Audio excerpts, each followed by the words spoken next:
দেৱে ৰাজ সিংহাসন মোৰ ওপৰত অৰ্পণ কৰি বনৰ মাজলৈ কৰিছে গমন। হোৱানে সংবাদ তুমি অযোধ্যা ৰাজ্য?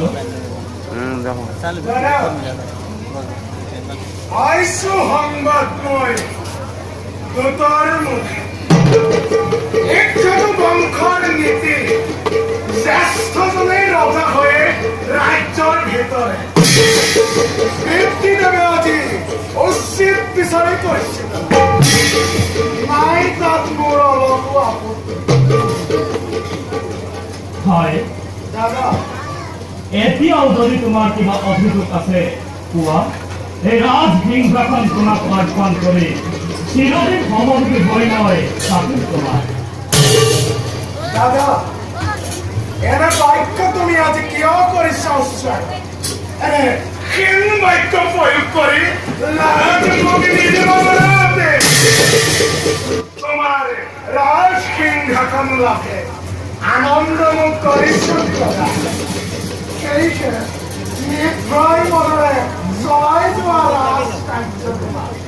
হয়, তথাপিতো চিন্তা হয় মনত ৰাজ্যত ঘটিবলেন কিবা একে ভূত নঘটন।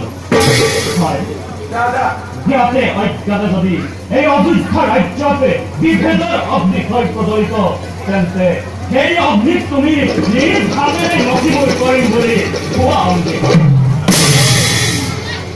দাদা, তোমাৰ এই সন্মুখত আজি মই কৰিছো অংগীকাৰ।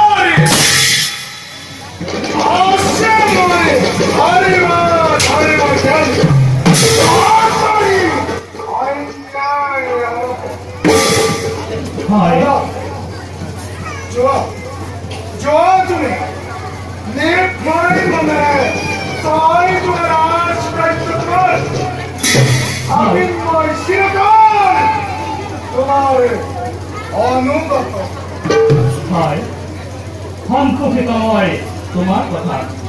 বাৰু ভাই, মই এতিয়া বিদায় নামিছো।